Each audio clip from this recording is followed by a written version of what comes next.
Goldylocks Productions broadcasts universal cosmic frequencies that unlock, awaken, and expand the consciousness of our worldwide viewers and listeners.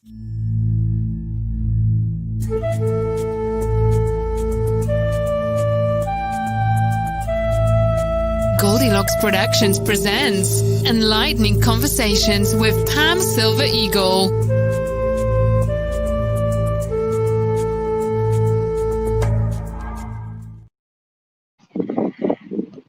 Hey, good afternoon, everyone. And I don't know about all of you who are tuning in, and as we continue to get others who join us here on the perch, and my special guest, Fred, is getting in position. And so we're going to just all kind of breathe into this grounding and knowing that all is in divine order. And for those of you who may not know me, I am Pam Silver Eagle. And every Tuesday we gather here on the perch to have enlightening conversations that are centered in art space. And of course, we hold this as sacred space. And so for all of you who join us now or at a time that's more convenient for you, we know that time is fluid and all is in divine order whenever it is you join us. So I will always like to preface that I am on a mobile phone. And so when we have viewers with us, many times it's a little bit more challenging to interact, but we'd like to encourage you throughout this entire share today. If you have questions or things that you would like to share, comments, your own personal experiences, wisdom and knowledge, please just place them up there. And we will, I know that Fred and I will get around to interacting and engaging with you in that way. And every once in a while, if Tiffany gets something up on the screen throughout our share, we will try to entertain some questions as well. We've got a full show and much to share. For those of you who tuned in last week to my show, I was out in the woodlands and brought you the share of the day from out there. And so my friend Fred here, who I'm going to introduce in just a second, is doing the same right now, getting in position, getting himself set up. And so we know that while he does that and gets comfortable, and Tiffany can communicate with him perhaps and let him know how everything's looking on his end, I would just like to talk a little bit about Fred. We're going to say nice things, of course. If you caught Reverend Lee Chapin's show yesterday on Goldylocks Production, Fred was her guest as well. Fred and I and his beloved Linda and Joanne, we were all together recently up at Panama Rocks and had an amazing, fun, joyful day, but also did some really important ceremonial work. And so I was feeling the call at that point to invite Fred to be with me. And perhaps one day we'll get Joanne and Linda on as well, because we certainly have a lot to share between the four of us, and lots of different experiences in our gifts, sacred gifts, skills, and wisdom that comes through, and how we're all contributing, each of us, yet collectively at this time, is such an important time of this great awakening and co-creating the new earth here, as we flow and as we do. So, Fred, hi, Fred. Hello, Pam. Good afternoon or good morning to whatever time zone you're in. That is right. Thanks for welcoming me and that nice intro and having me on your show today. Glad to be here. Well, I appreciate it. And again, I can really appreciate you getting set up there in the land, because I know what that's like, and yet how special, because it's very original, very unique. And those of us who are earth guardians and stewards, the Wayshowers, we work in this way. And so I very much appreciate it, as I know many of our viewers will as well. Let me just speak a little bit about Fred Mayer, and then we'll take off from there. So Fred comes to us today as a teacher, musician, and sound healer, an organic farmer, and plant intuitive. His teaching experiences started in 1977 in remote communities in Alaska, where Fred began training young musicians, organizing community music events. He went on to conduct bands and choir all over the United States. Perform on violin, viola. Did I say that right? Viola? Yeah, that's right. And all right, and percussion, composing for ensembles for all sorts of earning. Wait a minute, sorry, let me back up. And percussion, composing for ensembles of all sorts and earning 4 degrees in music, including a PhD in music education. In 2012 and 2013, he turned his focus more towards sound healing, studying with Fabian Lamont, yes? Mamon. And Lamont and Terry's Unsold. And that was at is it Tamadu Academy? Yeah, Tamado Academy. Tamado. Wow, Tamado. Yep. Academy for Sound, Color, and Movement in Switzerland. And later continue with Eileen McCusick's training in biofield tuning. And so Fred's shamanic healing practices have expanded, and he also, there's so much Fred has done and experiences and study, and as a wayshower, I would also like to say that in addition to the music world, Fred owned and operated a small-scale organic farm for 11 years in the Ozark Mountains of Arkansas. He grew staple foods and medicinal plants on a no-till permaculture, and which is a model for markets, restaurants, and beyond. So you're going to just kind of dip in sharing some of that and just see where we're flowed to go with the rest of the share. So, Fred, honored to have you here, my friend. Good. Thanks for the nice intro. And I actually did all that stuff. Why? Didn't make it up, huh? No, I didn't make it up. I'm still doing it too. Right on. And you know, sometimes it's a really important time for reflection, I feel. I'm doing a lot of it myself because, you know, we have accomplished an awful lot this lifetime alone, each of us. And collectively, it's just fun when we meet up with other souls, soul tribe members, or just, you know, brothers and sisters who are walking similar paths and realizing what our souls said yes to. And we're in this gateway of great change. Yes, all of Earth Mother and humanity, for each of us collectively. And I think it's really important to go back and honor and reflect what we've accomplished, you know, what we've learned through our experiences as we're moving forward. You know, what do you think about that? I often wondered earlier in my life if I would ever take time to reflect. Maybe others have experienced the notion of being in action so much of the time because we feel like there's so much to do and so much needs to be done, and things that we want to accomplish. And now that I'm not as young as I used to be, things have in COVID has kind of caused a situation where we can take the time without worrying about a lot of other things that must be done or have to be done or that we are initiating because it's not the time to do that. It's time to take time to reflect. So I find myself and notice also with some of my other friends and colleagues and contacts that we're taking this time now to take stock of what we have done and to, in my case, share and teach even more. Often there's more value in teaching the thing as there is in actually doing the thing itself. And the notion of empowering people with whatever information or experiences that we can share with them is feels like then you know, a progressive step that I'm stepping into right now, and I see others doing the same, and at the same time I see a tremendous amount of startup happening. So I know that I'm in just a different part of the phase of it all, and I'm happy to observe all of it going on in all its different phases and manifestations at this very moment. Yeah, you know, well said. And, you know, fair to say, many of us have grown up in family units, cultures, belief systems that really didn't encourage or just foster us into this reflection and acknowledging, where we've been and what we've accomplished, and even looking at the lessons that weren't so easy and yet so important to get us to where we are in the now moment.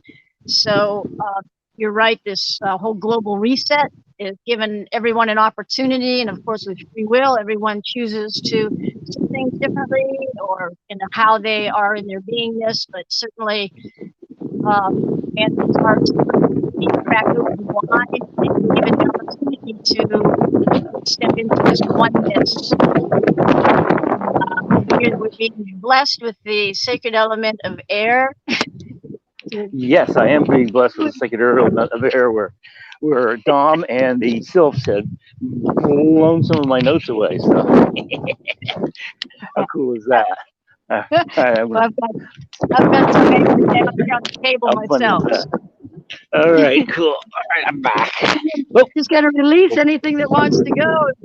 Fred's bringing us that nice breeze. I've got a lot of it here as well. So just kind of opened up today with take a breath and release. We can continue to do that until Fred comes back on the screen. But what I'd like to say, both Fred and I have been teachers on various levels of public education. I know Fred has done some, I believe, at the collegiate level, and his amazing work with music, with orchestras, and we'll see if maybe he wants to speak to that a little bit. But we're now teaching on new platforms and moving out of systems and structures that maybe confined us. And so again, as we're all shifting into the new, and we take these courageous, many times not easy steps, we stay in our truth, and then we draw to us others who are resonating, and we get to gather and have these fun coming togethers, and whether it be sacred ceremony.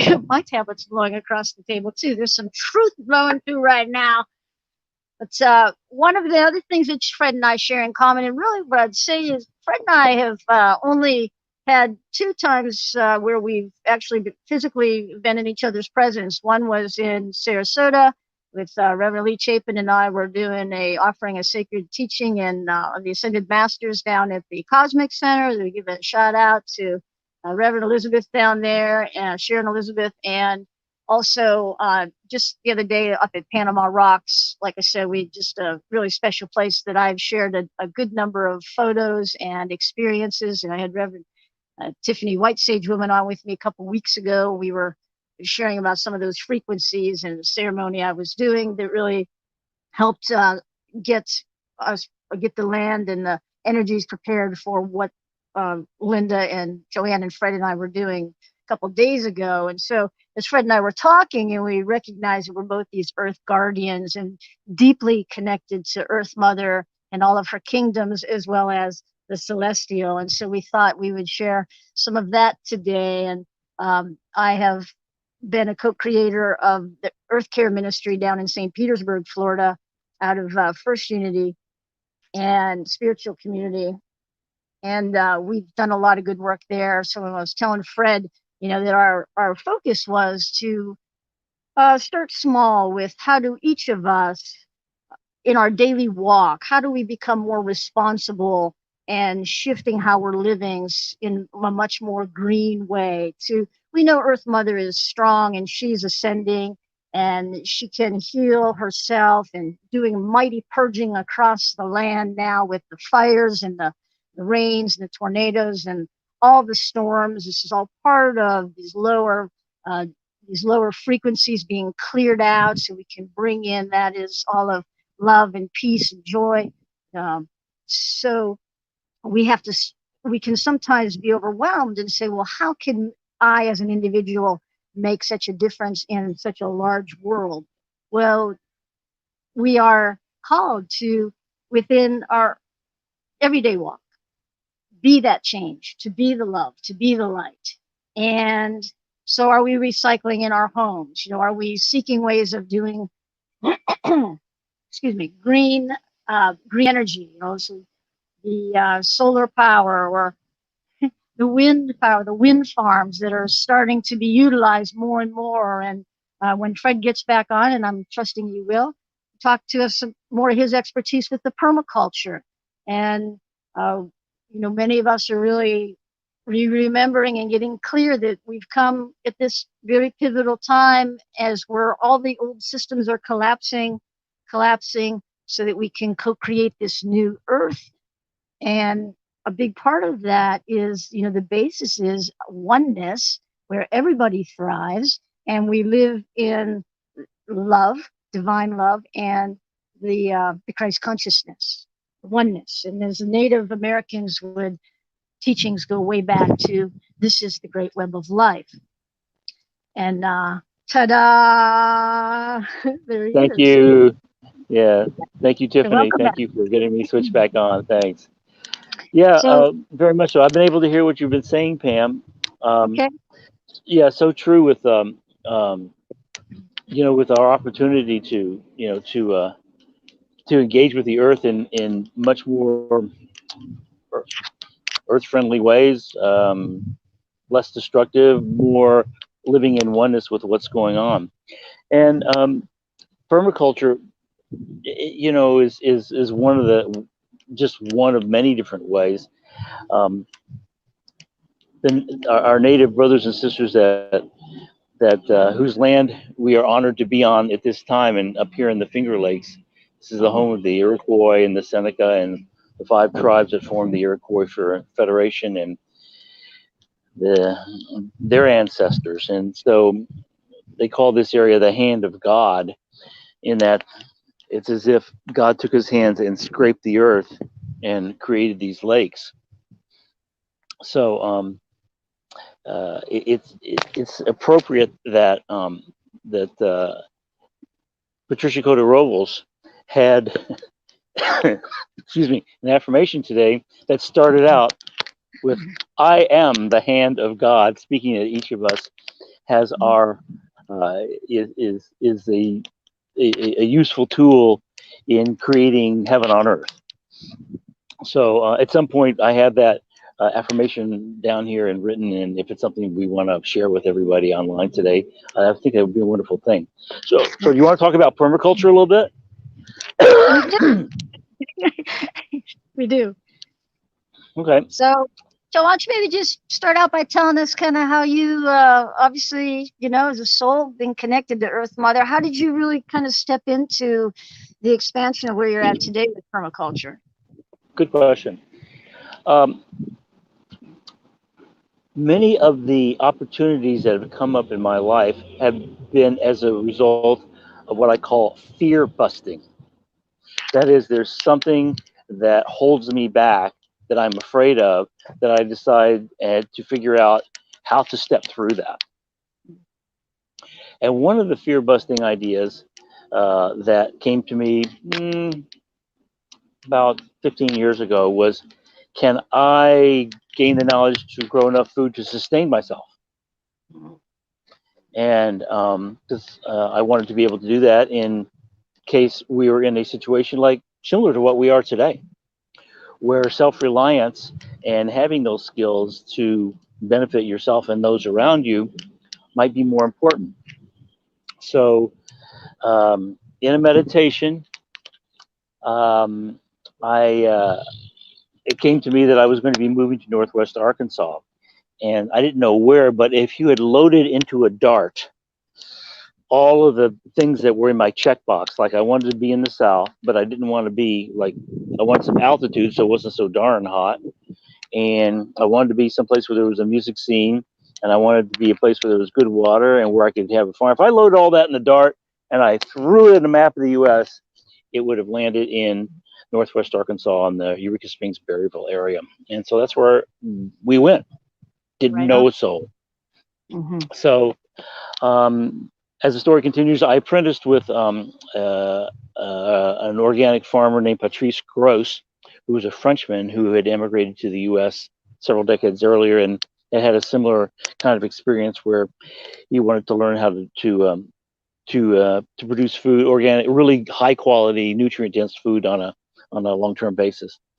So Permaculture is easier or more challenging depending on which USDA agricultural zone you're living in. All right, so let me just kind of get the rock hard piece of it.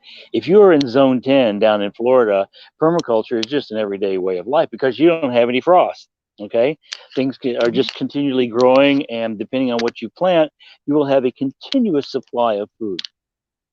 If you are trying to practice permaculture and you're in Minnesota, you have another set of challenges. And basically what needs to happen with permaculture is that you just need to keep an area of earth growing, and like my friend Patrice says, once you get control of a little piece of ground, never relinquish control of it. So either you have something that you are producing for food purposes or flowers, or you're allowing it to rest with a cover crop and renourish. So regardless of what season you're in or what rotation you're in, you always have some sort of control and some sort of communication and agreement with the land. Now, let me back up a couple steps.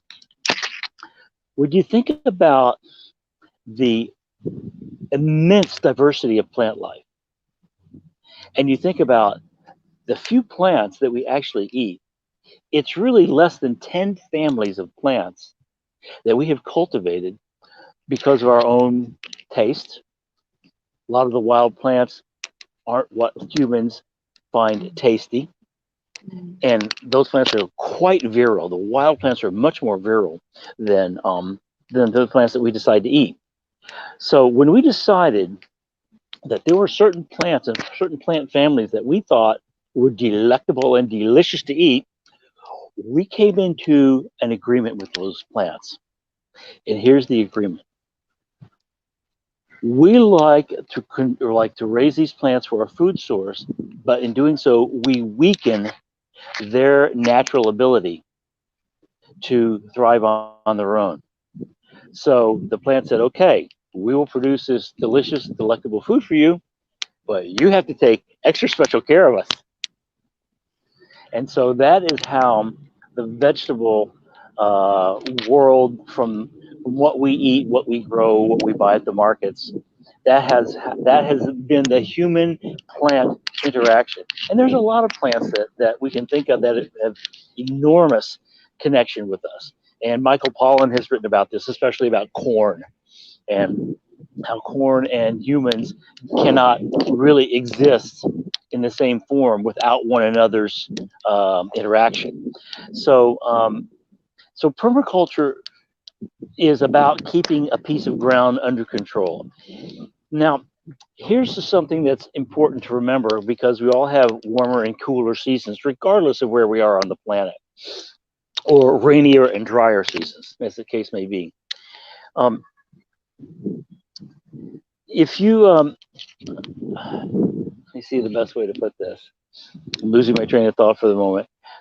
So as far as warmer and cooler places, if you can keep the temperature in such a way that things can maintain, then you can continue to. That's what permaculture is all about.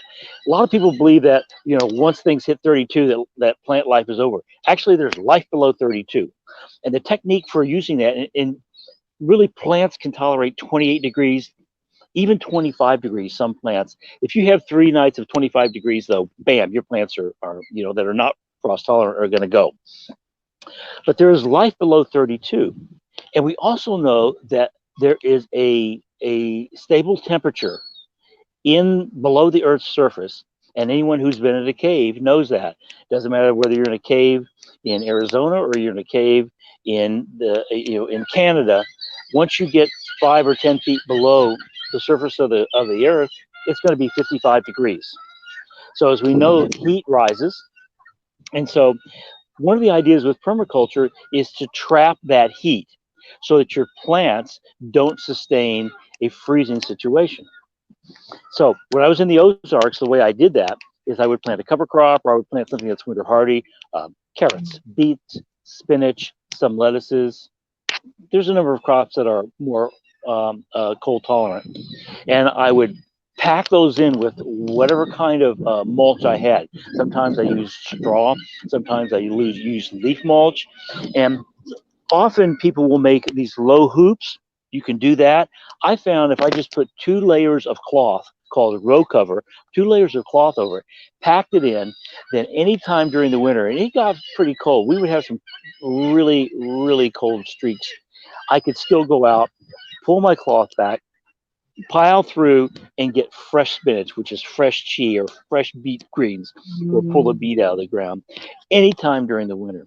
So Wow. permaculture has to do with making sure that your ground is going to be is going to continue to be growable. And any way that you can do that is fine. When you get further north, they have hoop houses that are solar powered, but they're maybe double paned.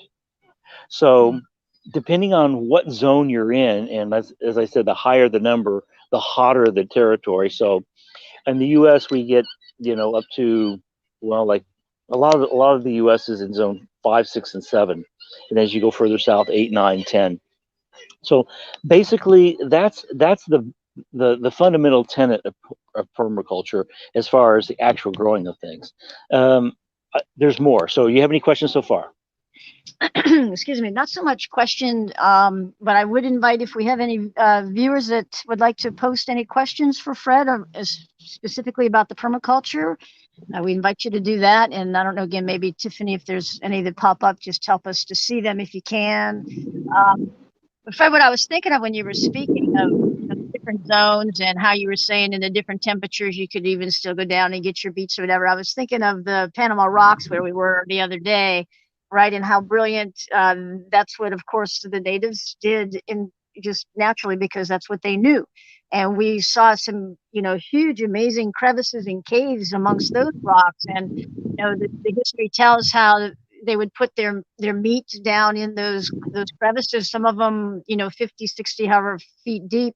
And they would stay nice and cold through the winter and then into the summers up here in this, the Great Lakes region, the New York State, up Pennsylvania area where I'm at. And they had to go along with the land, which of course many times also with the water supply was why there was so much migration amongst the original ones. But that space at Panama Rocks that we were in, we talked about how perfect it was just for security with you, and you could just see in a fort, and yet provided so much food with the animals and the nuts and the beautiful trees and so forth and so on. It just naturally, so many of us are going back to those very indigenous ways. Yeah, I mean, you're absolutely right. And when I lived in Southeast Alaska, and I lived among the Haida and the Tlingit and the island archipelago, which is about an 850-mile archipelago of thousands and thousands of islands. The native ways there. I mean, I've always said this, that in terms of figuring out how to sustain yourselves and live on a sustainable way, the native people had it not only figured out, but they had it made. And I mean, my Tlingit friends, they would hustle. They would hustle, starting late April, get their nets ready, and in May they would collect herring roe and they would net herring, and then in June they went halibut fishing and they would dry their halibut, and in July the salmon run, they would dry all their salmon. In September they would collect more berries. In October, yeah, I mean, wow, it was wonderful how sustainable. And the biggest concern was, could I throw a bigger potlatch, which is a party, wedding, whatever? Could I throw a bigger potlatch than the last chief? And the beauty of it is, we got so sideways wonky with into modern day where we're at now, and that's really the call. I mean, we've just the way we've been against each other and the way we've been working against the land as a whole. and toxicities, and then the as the population grows and the demand for faster and faster, and so then we have, you know, all the chemicals and the, you know, antibiotics and all the stuff to mass production, big money. And obviously this is what all is collapsing now, and it hasn't served us for our health individually. It's certainly, you know, Earth Mother just amazes me. She continues to agree to support us and hold us, and in the midst of her ascension. And just as you know, motherly love would be like, okay, children, we've got to change our ways, because I can you know, myself and the land, and the cycles will continue, and yet is this really how we want to continue onward? So it's all part of, you know, this more simple life, letting go of the real thing, tuning into what is so important, and bridging those generations, you know, the wee ones, the short-legged ones, with the middle ground and the elders, you know. And like you were saying, in the wintertime, when the clans would have to go in, if they were in areas where the climate was such hibernation, they did the arts and the sharing, the teachings, and the passing down of tradition. And that was the richness in which, you know, many of us remember living other lifetimes. And that's what, you know, our souls are calling us. I feel our hearts are calling us to be in that way again. Yeah, I definitely agree.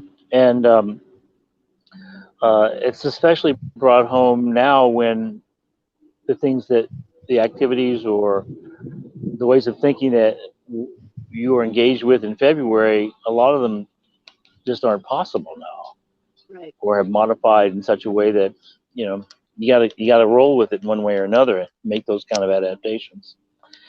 So yeah, the Earth is really kind of calling out, and I find it interesting that some of the scientific research that has continued over the last 6 months has shown us how quickly that Mother Earth can regenerate herself. yes, when the humans aren't messing with it right in on. ways that are not beneficial. So, you know, there's some friends of mine who have a song. I play music with these guys, and one of them is about you know, if we left the island and we would just let nature take over, and in a couple of years we wouldn't even recognize the place. This is down in Florida, in particular, where things grow so quickly when there's, you know, abundant rainfall, warmth, and all the kind of growing conditions that promote, you know, to promote the natural environment that is in its pristine state. So, which Florida is not, but it could get that way in a hurry if the humans decided to evacuate. Right on. You know, just, Yep. and we saw it, you know, time and time again during this, especially when everybody was really pretty much stay-at-home order, how the animals started coming back out, and just like the land, you know, they're just kind of reclaiming their space that humans have taken away in all of our, and you know, then as we started coming out of their homes and back into more movement, you know, then we have these animals in places where people say, oh, they don't belong here, and they want to move them or euthanize them, and really it's the cycle that plays out. So again, so important, the coexistence and recognizing, you know, in our modern day world, how can we, you know, take all the damage we've done, including the massive number of buildings, you know, the high rises, the homes, you know, we've got so many structures sitting empty, and yet so many people homeless, and there's such a great imbalance. But I think one of the great positive notes is that, you know, many of us have,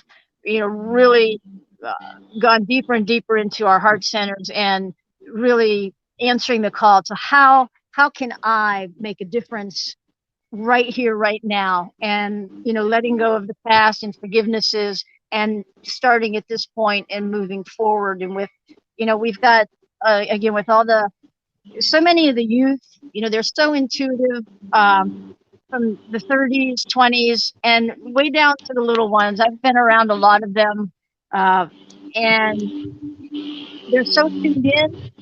And I know that one of the things I'm being called to do, and you know, I know that I think you and I think Joanne and I have talked about this, Paul and I, that you know, Spirit's bringing us these youngsters who are seeking the guidance of the elders, and that's who we are. That's, you know, what we're here to do. So this again is the coming together the generations, and you know, moving forward and creating this new. Fred, I'm looking at the time, and it always goes so quick. When we were talking about this permaculture, and as we spun off here into greater the perception of the field of what's being impacted, how we're shifting, sustainable communities that many of us remember living in other lifetimes. And it was Fred and maybe you'd like to just say you've been out in Shasta a lot, and actually Fred and Linda were two who have had to kind of evacuate and, to a different territory due to the fires, recent fires in Colorado. Right. So, Fred, you want to just maybe talk a little bit about Shasta, and I share that, and I have my Great Awakening as far as the activations, initiations of Shasta and all that Shasta is, and we can maybe talk just a little bit about Telos and your experiences there, and then I would really love to still have you treat us to some of your music with that beautiful meditation we talked about. Kind of get that all in. I think that would be good. Thank you. Yeah. So as Pam said, I'm sort of a refugee at the moment from the fires in Oregon. I live in Ashland, Oregon, Southern Oregon. It's about 15 miles from the Northern California border, and about an hour and 10 minutes from Shasta. So Linda is down at Shasta probably once or twice a week, and I get down there probably 2 or 3 times a month. So Shasta. And what's interesting to me about Shasta is a number of things. First of all, it is a huge mountain. It's I think it's one of the higher mountains in North America. But in terms of sheer size, just the base of it. So from all the way south in Redding, California, you're looking north and you see Shasta, and then all the way from the Oregon border looking south, you see Shasta. So that it's kind of like, it reminds me of Denali, where people in both Anchorage and Fairbanks can see Denali in central Alaska. So obviously the Shasta Indians and all of the Native Americans in that area honored this mountain, and as they do, all hills, all rivers, they bless it and have ceremony and draw from and pray to the power of the mountains and other natural features as well. The other notion that about Shasta is the Lemurian notion, that where those who left Lemuria to knowing that it was all, the cataclysm was going to happen there, even 25,000 years ahead of time. And these are beings who lived a long time. They didn't have short lifespans like we have today. And so they went to Mount Shasta and established community below the mountain, and now have raised their vibration to a level of fifth dimension that we are striving to be able to maintain that vibratory frequency as well. And there are a couple of really good authors about Telos. I think Aurelia Jones has written 3 books about Telos, and they're a great read, and they're very insightful. And the person who is sort of the great elder of Telos is a being by the name of Adama, Adama, Adama. So in visiting Telos and visiting Mount Shasta, I should say, there's a lot of really wonderful magical places all over the mountain if you know where to go. There's turnouts, there's trails, there's little waterfalls, there's heaps of rocks. One of the heaps of rocks is called Ascension Rock.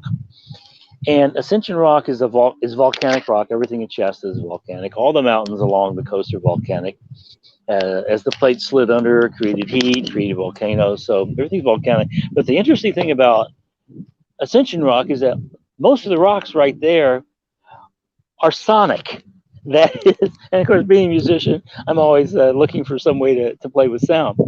So you can actually tink the rocks and they have a resonance. So in order to enhance whatever kind of contact I could have with Telosians, I did a couple of things in that area. One of the things is I would collect rocks together and I would make these lithophones, these stone xylophones that I would play, and I would really feel like Telosians came around and were dancing and singing and enjoying whatever contact I could make with that. And another thing is I would make these Aeolian harps out of a special brand of 20-pound fishing line. And I was thinking, how am I going to do this? How am I going to string this up a tree? How am I going to, because you can feel the wind draws. And so you want to put this line across these wind draws. So in one of my early morning dreams, Adama showed me the technique for doing it, where it was super, super simple, where I could keep tension on the line and use gravity and put them in a wind draw. So sprinkled around different sites around the mountain, you may hear a little bit of whistling of Aeolian harps going on, and that is just, I did that just primarily to acknowledge Telosian culture and my desire to interact and be a part of that. And I always felt, and when I would go to these places, I would set these things up, and then I would just welcome whatever contact, and I would just take a nap and just relax and just let whatever was going to come through. So that's how I use those areas, and there's a number of them.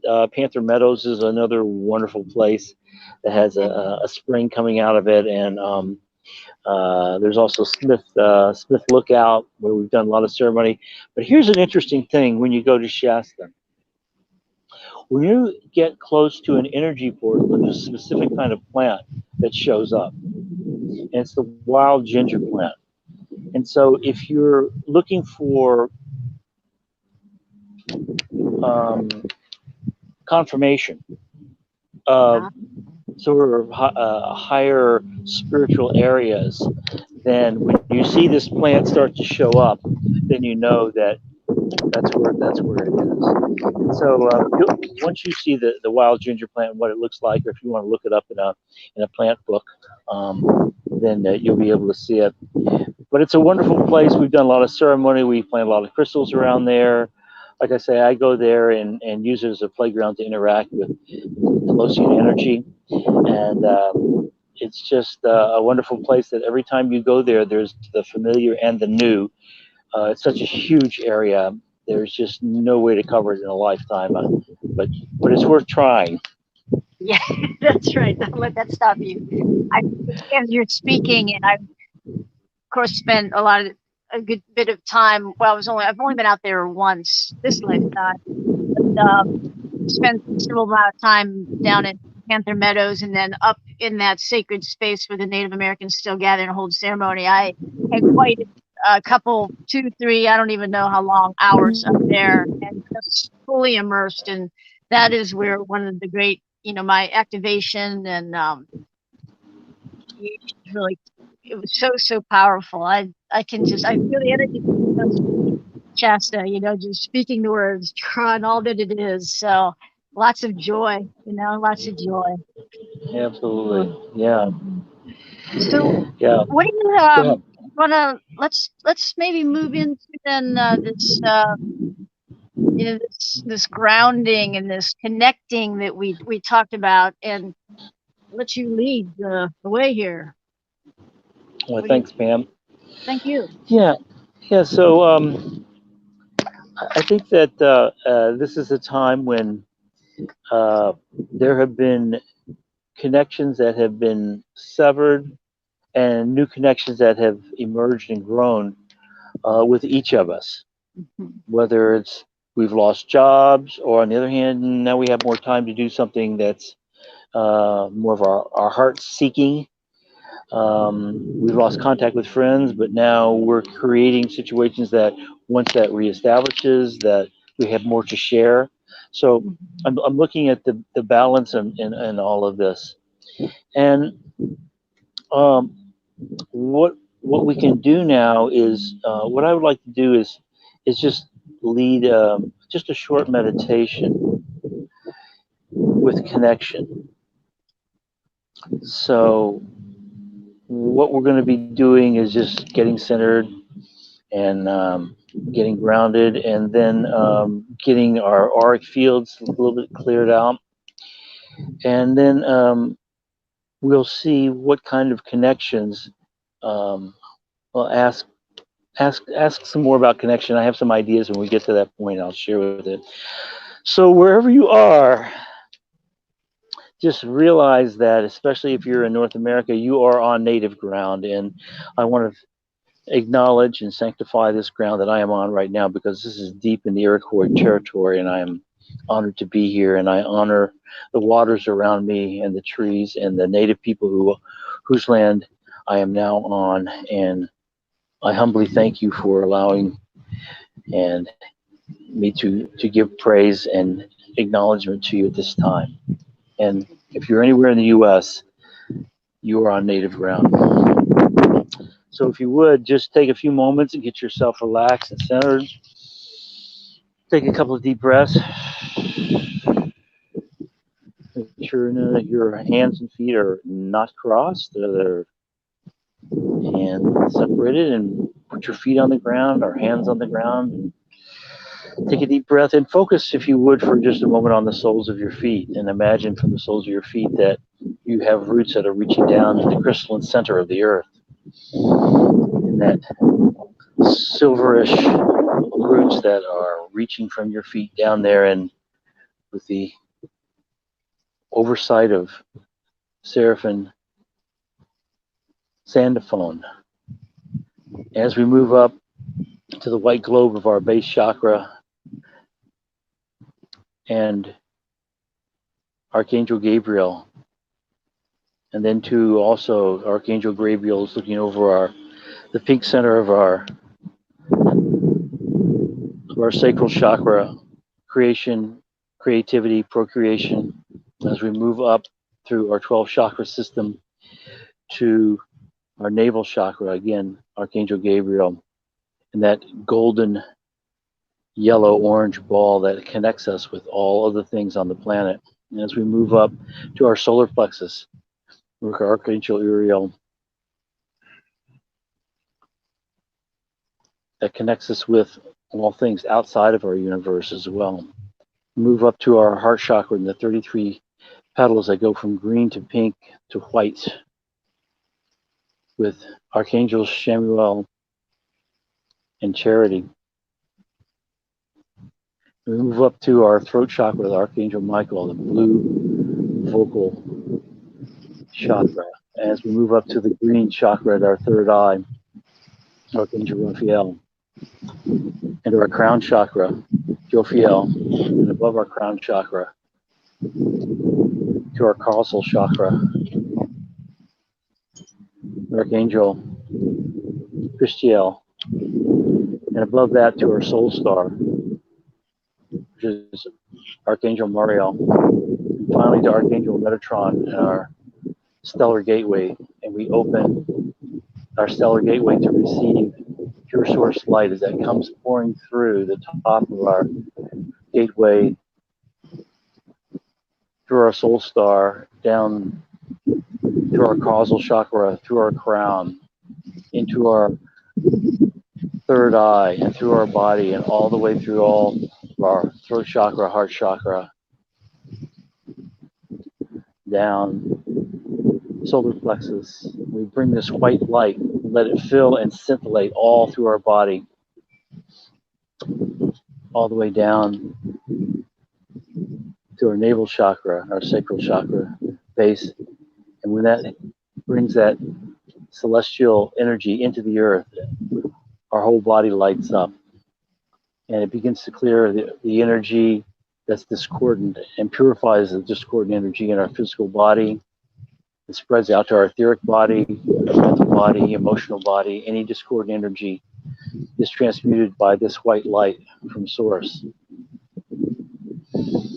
As we breathe and expand into this, we feel that any parts of our DNA that need to be adjusted and upgraded, any epigenetic tweaks that need to be made, this white light is being allowed to do that within our bodies. If you would just take a moment and turn your attention to your heart. And for a moment, whatever notion comes in first, where you feel your strongest connection, whether it's to the earth, to another person, to an energetic form, to a place, a location, an object, and feel that connection and feel what you have exchanged with that connection, what it has exchanged with you.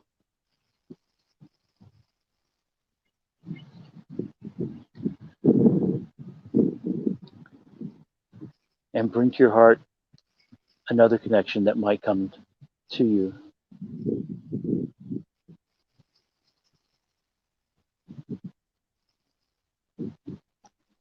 And then take a moment to ask your heart if there is a connection that needs to be strengthened.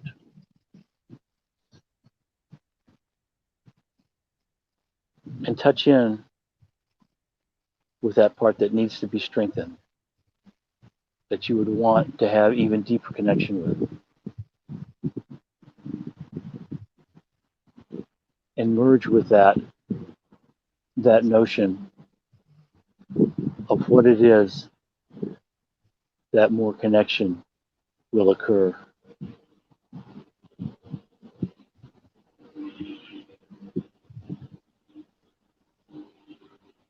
And as you abide in that energy, allow your vision of how that unfolds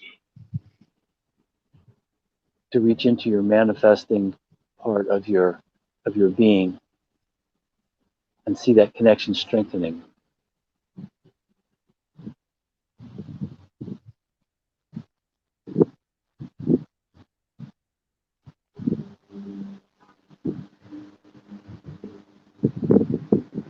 And take the essence of that connection and bring that back into your body, into your heart. Allow it to expand in all directions throughout your auric field.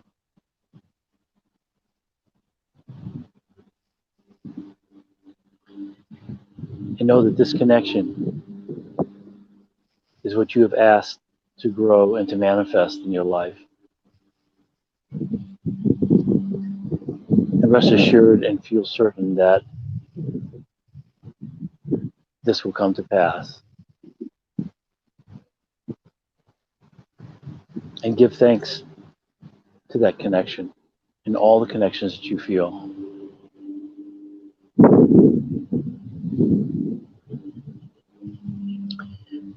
And hold this in your heart.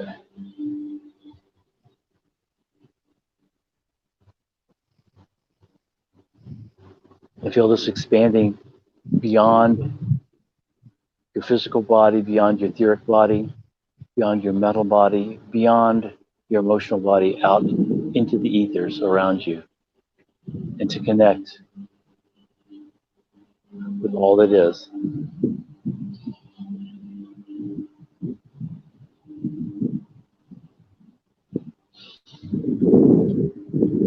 When you feel this sending of this message out to be complete, go ahead and take a deep breath. Send your gratitude to Source, to all that is, to Mother Earth, to those around you who support you.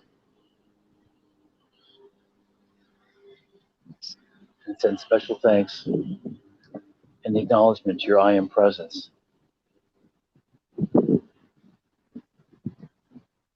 That is your expression of your God self in physical form here on our planet.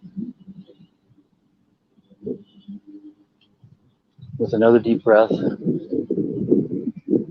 exhale the reality of this manifestation, the realization of this manifestation returning to you.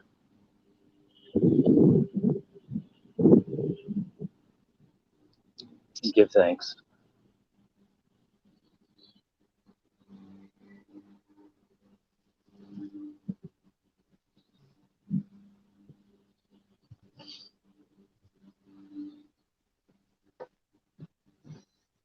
So as you breathe again,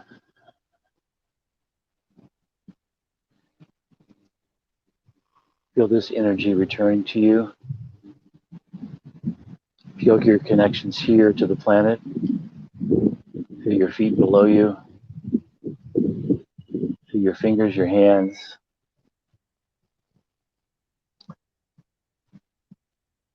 And return knowing that these connections are your specific gift, your particular gift that you bring to share with all humanity at this time. And that you are blessed with that gift. And it's yours to share. And we thank you. And so it is. So it is. Oh. Oh. Thank you, Pam. Oh. Thank you, everyone. Thank you, Fred. Thank you so much. That was beautiful, beautiful. And thank you to all who are holding space with us here right now and who will join us in divine time. So good. It's just to gently kind of come back here into our awareness.